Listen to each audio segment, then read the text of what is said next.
Good morning. Thank you very much, Bronwyn, for that warm welcome. And I'm super excited to be here today on day two to kickstart what hopefully is some great conversation and engagement. We had nearly 600 participants yesterday, so a big shout out to everyone for coming along and being part of the discussion. We're really thrilled to see the interest in the event. Can I too start by acknowledging the traditional owners of the land of which our head office is situated, the Wurundjeri people of the Kulin Nation, and I pay my respects to elders past, present and emerging. I'd also like to thank the Honourable Minister Richard Wynne, Minister for Planning and Housing, for his opening address yesterday. We're really pleased with his commitment to this conference as well. Special thanks to all of our presenters and panellists who have taken time out to prepare for some really great engagement and conversations. You are making this event what the value it is for your peers and the broader industry as a whole. So sincere thanks to all of you. I wanted to take a moment to also acknowledge ABES in its 60th year anniversary. 6 decades of a membership organisation is no small achievement, so congratulations to all involved. I've really seen over the last couple of years through the pandemic the importance and the value of strong and diverse industry associations who come together with government, regulators and other stakeholders to solve some of the wicked problems we've had to look at over the pandemic, share the responsibility for taking action for the betterment of the entire industry and community. So congratulations to ABES, and I hope you've got many more years ahead of you. Thanks also to Andrew for hosting the conference again this year. I acknowledge the leadership position that he is doing in bringing players together right across the industry to resolve those contentious issues that tend to hold us all back from performing at our best. And also a quick thank you to you, Bronwyn, for facilitating the conference again. Online gig, really hard. So thanks for keeping us energised and engaged yesterday. Thanks also for your ongoing constructive engagement and challenge to the industry as a whole, but also to us at the VBA and helping us constructively lift our performance. So I might start by looking back. Oops, sorry. Yep. No, sorry, I'm managing it myself, always a danger. Okay, so what a challenging 12 months. My goodness, I don't know how you all felt, but I know at the end of last year we're all pretty ready for a break. It took an enormous amount of collaboration and effort from everyone in the industry to keep the industry open, to continually adapt and prioritise where our efforts were going to go. I know, we're coming off a period of phenomenal growth, and we delivered that growth through the most unprecedented and challenging times. So yet again, the building and construction industry has proven to be the economic backbone of Victoria, and obviously we will all have a really important role in helping Victoria's economic recovery post-pandemic. So I wanted to kind of really reflect on the growth. And the growth, as you would all know, has been significant.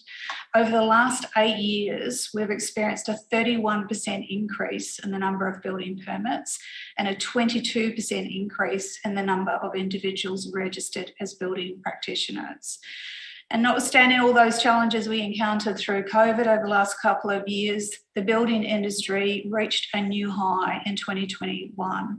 So we had just under 128,000 building permits issued, and that's a 12.7% increase on 2020 and a 25.3% increase on the last pandemic-free year, which was 2019. Absolutely phenomenal results. And we're really fortunate to be part of an industry that is growing and is changing. But I also acknowledge that that's not without its challenges, as you will all know, maybe even better than I do. We're facing those challenges on skills shortages we've been talking about for some time. It's acute right now. Trying to get building surveyors, inspectors, I'm sure you're having all the same challenges that we are. There's a supply chain disruption and obviously cost increases. from wages through to materials. So there is a lot of challenges we have to come together with now. And we're also preparing ourselves for significant reform ahead. So I'd say never been more an important time for all of us to work together to get the best possible outcomes we can for the industry and the community. At the VBA, I think 2021 was a year about prioritisation, the old days of planning for the year and certainty, well, that wasn't 2021. We were having to adapt and change and reprioritise, sometimes at some periods of the pandemic on a daily basis. And I'm really proud of the team at the VBA who managed our monitoring and compliance effort throughout the pandemic. They were one of the few regulators who were on the ground every day we possibly could be in accordance with the Chief Health Officer directions, looking at building work for the betterment of the industry and the community. We also took on a significant role in COVID compliance. So our team had the skills that government needed at a point in time where there was a shortage, particularly when the COVID compliance activity happened with the Department of Justice. Our people volunteered their skills and their effort to go and undertake that compliance activity. They went to 1,500 sites, teaching and mentoring the new justice enforcement officers to bring them up to speed with enforcement in the building industry. And over about, I think, monitoring generally for compliance oversight about 3,000 sites, on top of the 14,000 proactive inspections that they took as part of their BAU work. We also had to divert a lot of our resources, again, to those really important keeping the industry open, enabling pieces. So we took on behalf of the Department of Health, the COVID compliance line for the building industry. You can see out there on the slide that we took nearly 30,000 calls. So we had to prioritise that over some of the BAU calls that were coming in to our people. And I know that prioritisation had an impact on the industry.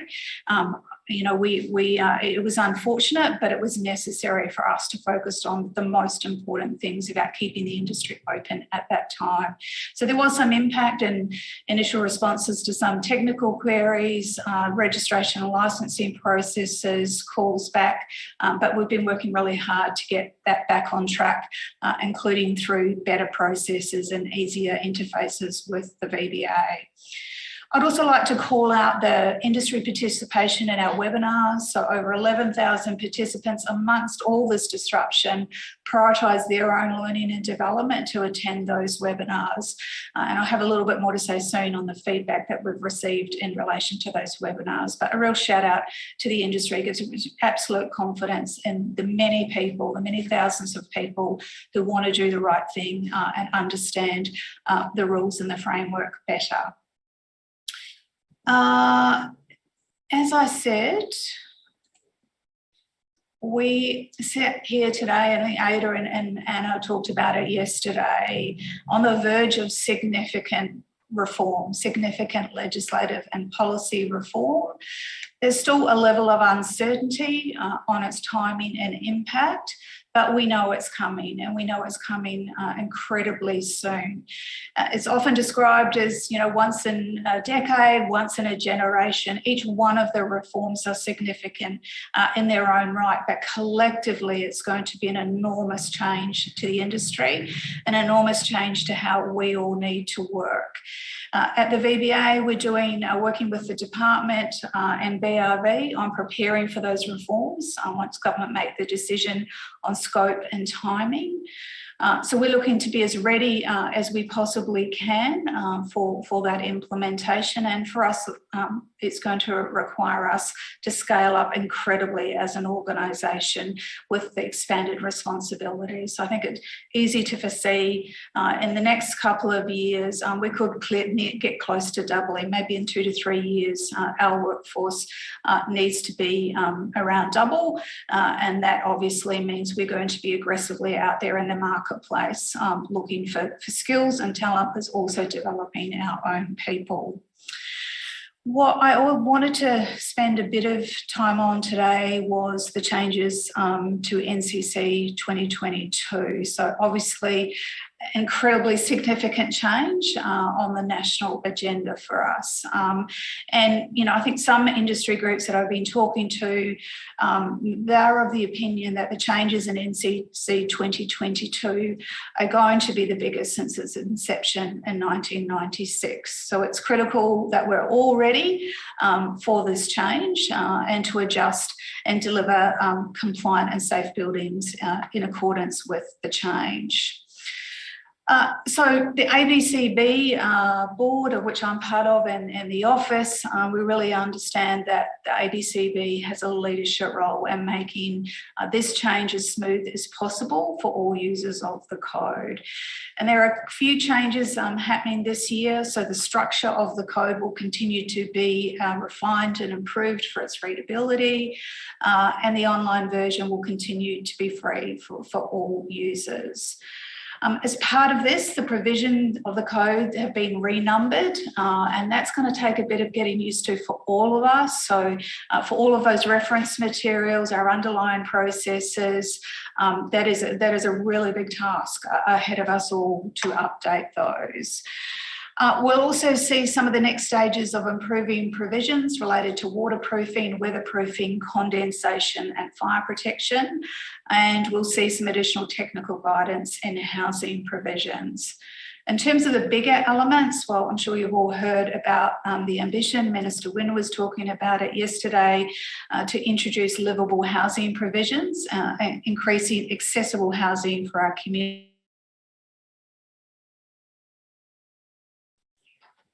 The joys of online. Apologies for that. I left you somewhere. I'm not 100% sure where the connection dropped out, but I'll keep going. Hopefully you heard some of what I was talking about around the bigger changes to the ABCB. The other thing I wanted to talk about was educational support. So obviously the changes are significant, and the ABCB office and also working with the VBA will be working together to assist the transition here in Victoria. We're also looking for opportunities for industries to partner with us to expand the ABCB planned offering, as well as what we'll do here in the VBA. So in terms of some of the support, so you're probably aware that NCC 2022 has a delayed publication date. Normally the code would be previewed in February and published formally in May, but in recognition of those tough couple of years we've all had and the economic challenges we're currently facing, that has been delayed a few months. So what we'll do is allow a preview in May and a publication in September 2022. The office is working to refresh the guidance material and information to support the changes in the code, and you'll start seeing that roll out from May. The office is also entering a new phase of developing formal CPD material to support all of us in that professional knowledge, and that content will be developed by the ABCB, but with options for delivery by industry and professional associations. So I really encourage you all to get on board with that, and it's an exciting opportunity for us to collaborate, and we can expect updates from the ABCB later this year. In Victoria, as I understand it, the seminars covering the contents of volumes 1 and 2 are going to be delivered on the 26th and 27th July at the Melbourne Convention and Exhibition Centre. So lock that into your diaries, and hopefully you see a lot of value in all of those supports. Back to the VBA. I think last year I talked a lot about the importance of us modernising our processes and practices. It's part of a broader regulatory reform agenda that's looking at unlocking economic benefits back into the industry by making it easier to deal with regulators. And as many of you would know, there's a lot of opportunity at the VBA to do that. And obviously with COVID, we've also, it's drawn a line in the sand and how we are all working, and we expect that more online format, the attraction and interest in that to continue. So we've been doing a lot of work in the background on our digital offering and building the underlying architecture on a Salesforce force platform to integrate in order to be able to deliver all of our services through digital channels. We reached a first milestone earlier this month in that improvement program for how practitioners can interact with us. And some of the changes we've rolled out included improved navigation of the licensing and registration pages on our website. We've streamlined the application forms for surveyors and inspectors to make them clearer. And I know there was some commentary yesterday around the need for increased timeliness. We absolutely agree with that, and digitisation is part of it because it also enables us to get accurate and complete information to stop that being a backlog, creating a backlog in the process later on.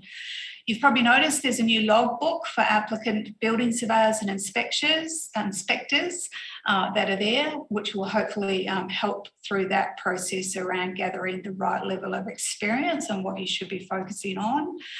And there's a new ability for surveyors and inspectors who are applying to upload their applications to the website instead of obviously sending it through the post. So a lot of administrative benefits there. What we had as part of that work, a third party assess what they believe the annual economic benefits to industry would be by making those changes. And it was assessed as around $1.6 million of money that would be back time is money, back in the pockets of those applying and working in the system. So really looking forward to continuing that across all of our application cohorts. We've also developed online examinations. So obviously COVID disrupted the traditional way of practitioners coming in to a place to undertake their exams. So we took that opportunity to rethink how we could get new entrants into the industry quicker and smoother. And we've currently got 6 exams online with 48 planned to be online this year. So we aim to finish that project in 2022. And since we started, we've had nearly 500 applicants complete their exams at a time and place that suited them best. And 30% are completing those outside business hours, including about 14% on weekends and public holidays. So importantly, again, about not taking people away from their time on the tools, their time on the job, being able to have that flexibility. They've said to us they've saved themselves about 500 hours on what they would normally experience through that application time process. And we've also seen a 12% improvement in processing times as a direct result of just the online exam piece. So every bit matters, every 5, 10, 12% adds up. So we know we've got more to do this time next year. I hope we're here talking about a much bigger magnitude of economic impact and administrative ease that we've been able to create. And what I now wanted to go to was our research program. So I spoke about this last year. I said each year we would get bigger and better. I'm really proud to say that our research program is going from strength to strength. And I think it's one thing that separates the VBA from other regulators is not just locally, but nationally and internationally. And it's a point of difference. It's often discussed with me by external stakeholders and how the importance they see of our role in this research. So what does our research do? Well, we're aiming to get ahead of issues. Obviously, there are a lot of issues we're dealing with today, but the research is focused about the next frontier so that we can get ahead of those issues and we can work with government and industry to address them. We know those issues are not unique to us, to our state or to our country. So by partnering with institutions around the country and overseas, we're making sure that we're tapping into that widest network of experts and that we can learn and amplify that change together. We also know the importance of the research in developing an evidence base that can form our regulatory decisions and that can influence policy and regulatory frameworks. And it's a common theme as we go through issues. There's a lot of anecdotal commentary, but the data and evidence is lacking. We're really focused on being one of the key players in bringing that together.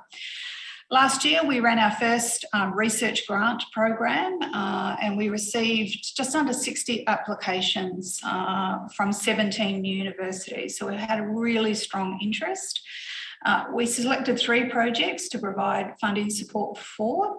That included investigating passive fire protection defects in multi-residential properties, some research on fire safety of solar building envelopes, and an assessment of mould growth risk in regulatory compliance 6-star and 7-star homes in Victoria.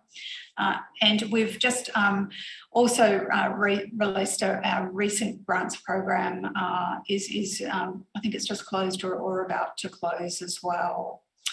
We're working with the University of Tasmania around assessing the risk of mould growth in external wall systems used in construction of new homes.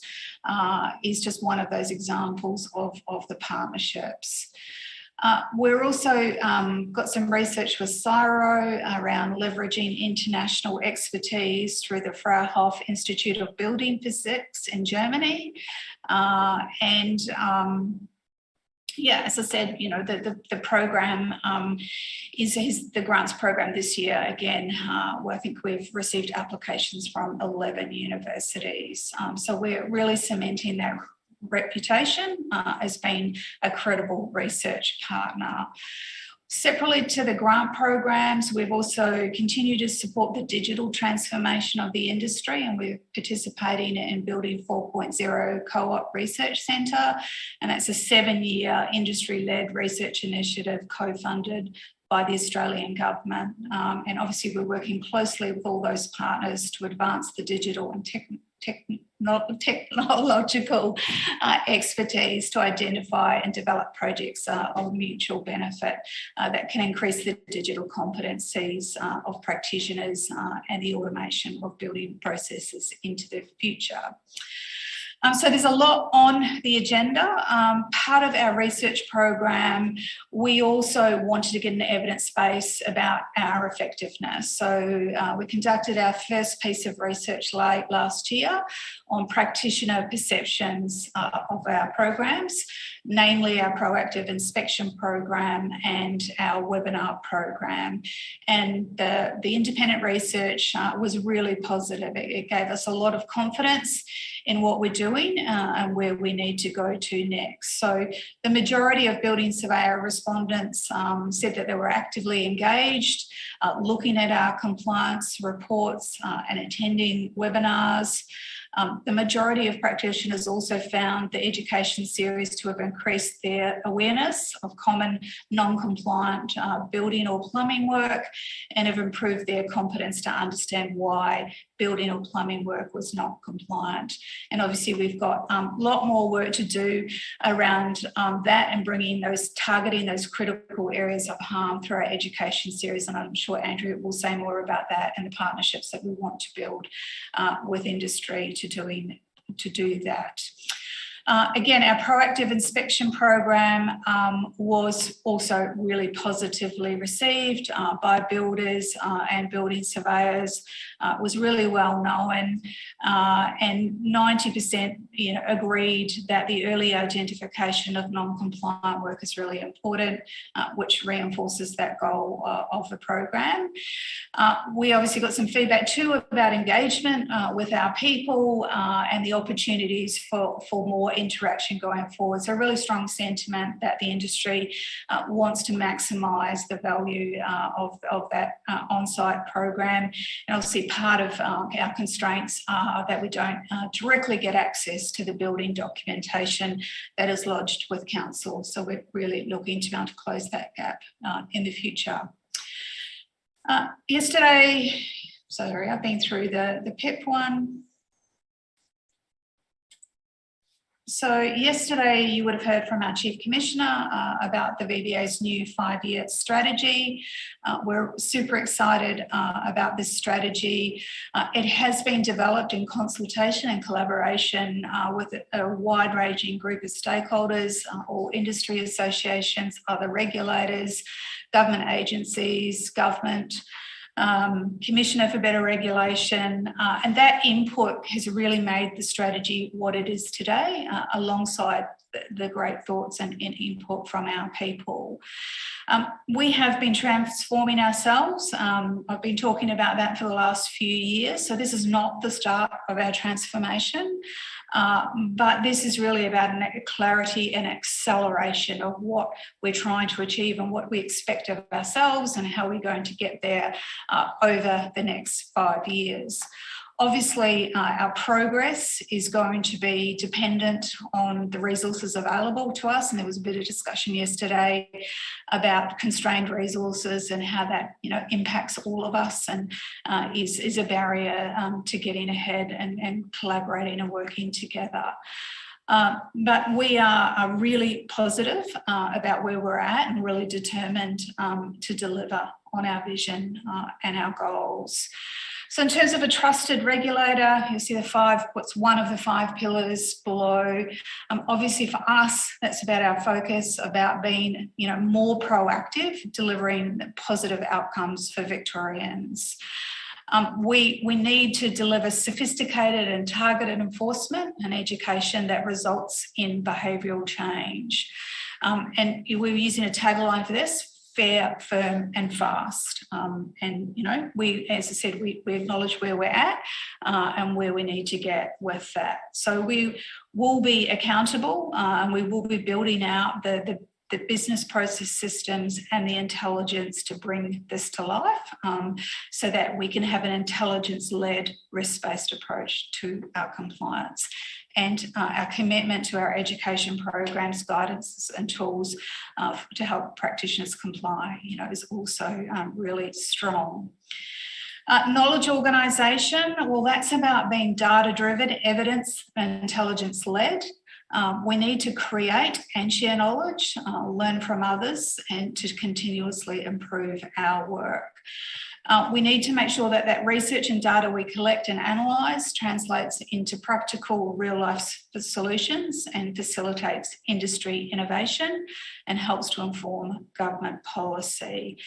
What we have to do here is we have to acquire and curate data.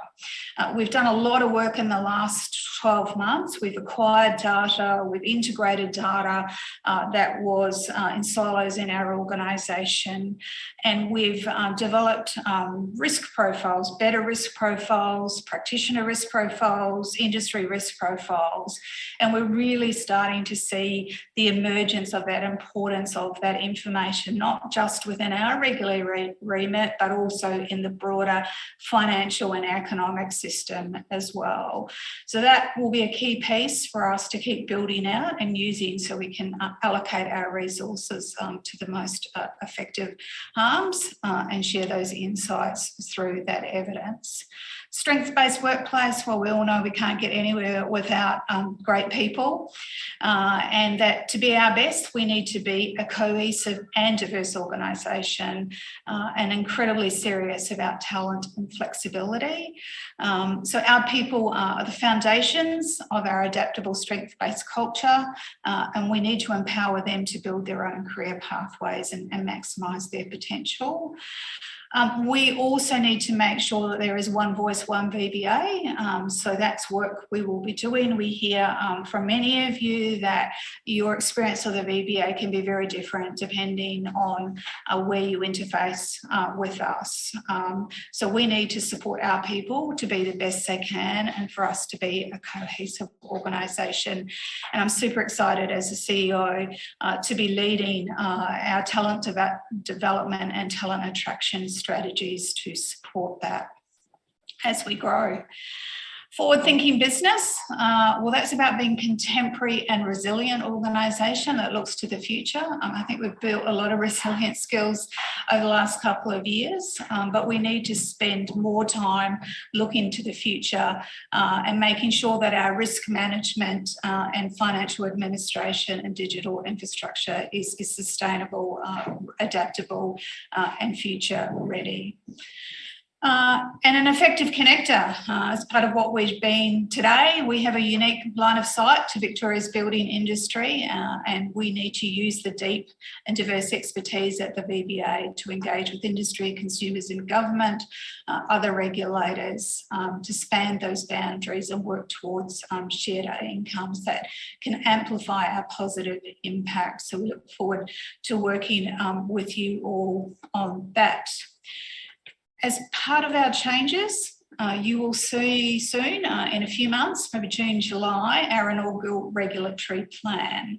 And that plan is about providing clarity about what we are going to be doing on an annual basis in terms of setting our priorities and how we'll allocate our finite resources to those operational activities for that year.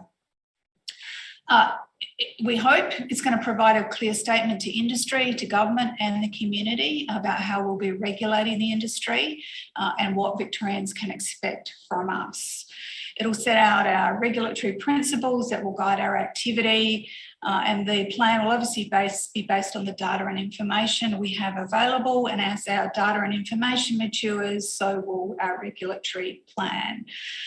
So, you know, at its heart, I suppose a regulatory plan is about making sure that our activities focus on the areas where our involvement can lead to the greatest benefit, and it focuses on those key areas of engaging, regulating and educating. So I'm looking forward to being able to share that in the coming months.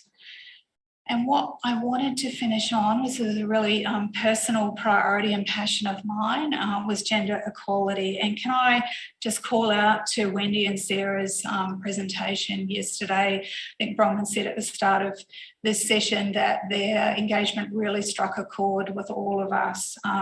It was an incredibly positive moment.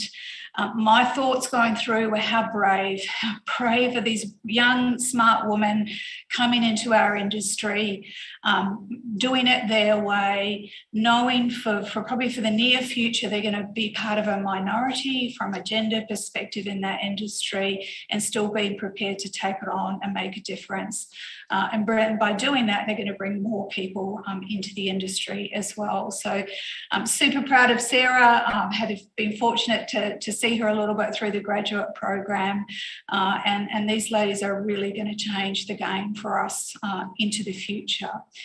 So Vic Government, you're probably aware, also has a Gender Equality Act. It applies to all departments and entities, so it applies to the VBA as well. We haven't taken a compliance approach to our plan. It will be compliant, but what we're doing is taking a really opportunistic, forthright process in terms of we want to be leaders in the industry. We want to help the industry be better in terms of diversity more broadly, but also particularly in relation to gender. Today we sit with 12% of people across the supply chain in our industry. Only 5% of building surveyors registered are currently female participants. So we've got a lot of work to do. At the VBA, we're nearly at the macro level. We've got a couple of percentage points off being gender equal men and women across the organisation.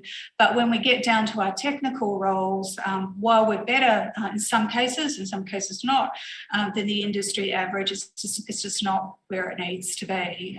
So we have 18% of our roles that require building surveyor competencies are female, but let's be clear, that's only two. There's two female people out of 11 roles in the organisation.